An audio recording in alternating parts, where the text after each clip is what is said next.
Olá, pessoal, tudo bem com vocês? Vamos às correções. Conseguiram fazer as atividades? Conseguiram entender? Conseguiram fazer sem olhar? Pessoal, primeira questão é defina pronto-socorro. Então, defina sempre é um terminho muito rápido, muito básico, né? Que é para definir resumidamente o que é um pronto-socorro. Então, é um local destinado a atendimentos de urgência e emergência, tá? Perfeita a resposta, tá? Desde que esteja certo. Ah, posso colocar do meu jeito? Desde que esteja certo, pode, tá, pessoal? Não tem problema. Mas é uma resposta bem básica, bem pronta, tá? Segunda questão. Diferencie urgência de emergência. Qual a diferença entre uma e outra, resumidamente falando? Então, emergência é um estado de agravo, né, à saúde, com extremo risco de morte e necessita de tratamento imediato, né? Uma urgência é um agravo, um imprevisto à saúde, tá? Pode haver ou não risco de morte e necessita de uma assistência imediata. Olha a diferença. A emergência requer um tratamento imediato, uma intervenção imediata, e a urgência requer uma assistência, tá? Então, o tratamento final pode esperar algumas horas, tudo bem? Essa é a diferença entre um e outro. Terceira questão. Explique o que é pronto-socorro porta aberta e pronto-socorro porta fechada. Então, o PA porta aberta é aquele pronto-socorro que recebe todos os pacientes com ou sem encaminhamento, tá? Ou seja, esse paciente pode ir de carro com sua família, com um conhecido, pode ir de ambulância do SAMU, tá? Pode ir com ou sem o encaminhamento de outra unidade, tá? O que significa encaminhamento? De repente o paciente foi atendido por uma ambulância na rua e foi encaminhado, né? O médico fez o encaminhamento para o pronto atendimento. Sem encaminhamento quer dizer que ele passou mal em casa, na rua, no trabalho e foi lá, tá? Até o pronto-socorro para ser atendido espontaneamente. Essa é PA porta aberta. Pronto-socorro porta fechada. Atende situações de urgência e emergência apenas com encaminhamento. Encaminhamento de quem? SAMU, VIOeste, de outro hospital, de outra unidade de pronto atendimento, deve haver um encaminhamento, tá? Então, se a pessoa for lá espontaneamente, de carro ou alguém levar, não pode ser atendido, tá? Essa é a diferença.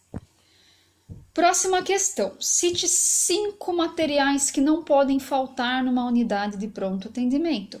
Então, são inúmeros os materiais, né? Vocês conheceram um pouquinho desses materiais.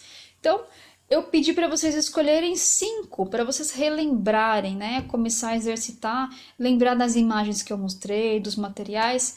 Então, que não pode faltar? Catéteres, ventilador mecânico, ventilador manual, sondas, desfibrilador, carrinho de emergência, né? Máscara umbu, máscara respiratória. Esses são alguns exemplos que eu mostrei para vocês, tá? Colar cervical, materiais para imobilização. Aí vocês vão colocar os que vocês escolherem, os que vocês lembrarem. Hoje pode, né? Depois vão ter que saber tudo o que precisa numa unidade de pronto atendimento, tá? E a próxima questão, cite os recursos humanos que é necessário para compor um pronto atendimento. Recursos humanos é com relação à equipe que vai trabalhar, tá? Então, nós falamos um pouquinho dos recursos materiais. Quais são os recursos humanos? Médicos especialistas, né? Neuro, oftalmo, ortopedista, pediatra, cirurgião plástico. Esses são os especialistas e o médico clínico geral, tá? Do pronto atendimento. Equipe de enfermagem, auxiliares técnicos e enfermeiro, tá? E equipe de higiene. Obviamente que terão outras equipes que podem participar ou não, mas as principais são essas, tá? Esses são os recursos materiais. Ah, Nicole, não tem equipe de nutrição? Não, pessoal, porque num pronto atendimento é destinado apenas em situações de urgência e emergência. A partir do momento que o paciente estabilizou, né, ele é encaminhado para alta, para casa, né, ou para outro hospital. E aí, se ele precisar de uma internação, aí sim ele vai receber a dieta lá no hospital. Num pronto atendimento não tem nutrição, não deve ter dieta, normalmente é isso que acontece, tá? A não ser em casos extremos, né?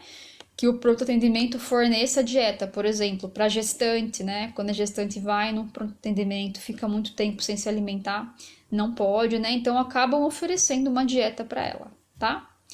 Se for prescrita pelo médico. Isso vale para idosos, para qualquer tipo de ressalva, tá?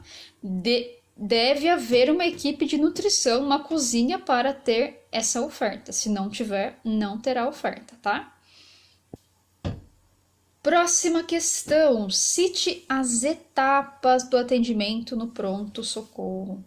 Então, essas etapas, o que requer? Lembra da nossa última aula? Planejamento, triagem, recursos materiais e recursos humanos, avaliação primária, reavaliação, avaliação secundária e tratamento definitivo. Essas são as etapas. Na manhã, na próxima aula, nós vamos detalhar, tá? O que vai acontecer em cada uma dessas etapas. E a próxima e última questão: descreva resumidamente como deve ser uma sala de emergência. Então, essa sala de emergência, pessoal, ela deve ser exclusiva para o atendimento de emergências, tá? O que deve conter? Maca, aparelhos respiradores, régua com oxigênio e nitrogênio, ar comprimido, tomadas, desfibrilador, deve haver monitor cardíaco, né?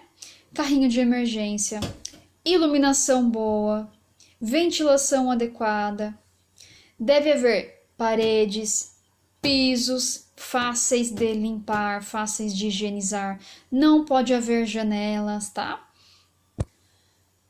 Tem que ter cortinas, né, ou biombos dividindo um leito do outro leito, tá? Para não ter problema. Deve conter uma pia, né, um lavatório, sabão, papel, todos os materiais que eu falei para vocês, tá? Principalmente o que não pode faltar na sala de emergência são as medicações, tá, pessoal? Isso nós vamos falar um pouquinho mais para frente, quando nós formos detalhar o que tem dentro do carrinho de emergência, como e quando ele deve ser aberto, tá? Pessoal, tranquilo, qualquer dúvida estarei à disposição, podem entrar em contato comigo, tá?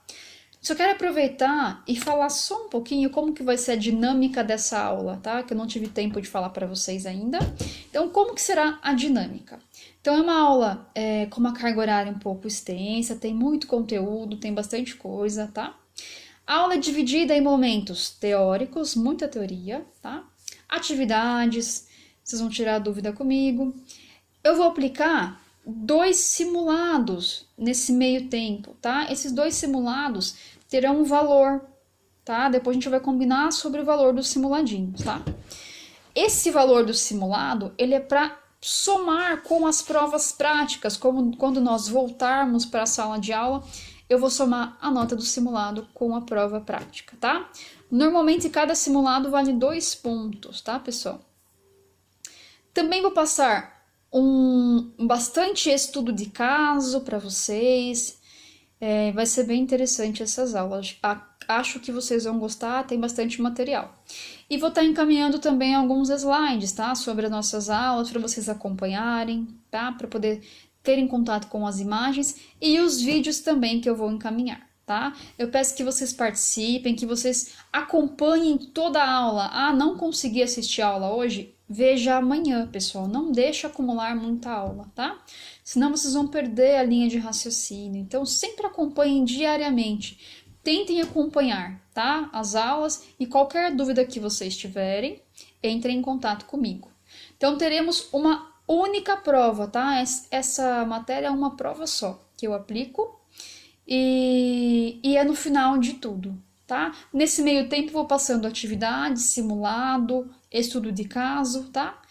E qualquer coisa estarei à disposição aqui. Muito obrigada, gratidão. Não percam a aula, tá? A próxima aula, que eu vou dar continuidade ao conteúdo que nós encerramos na última aula, tá?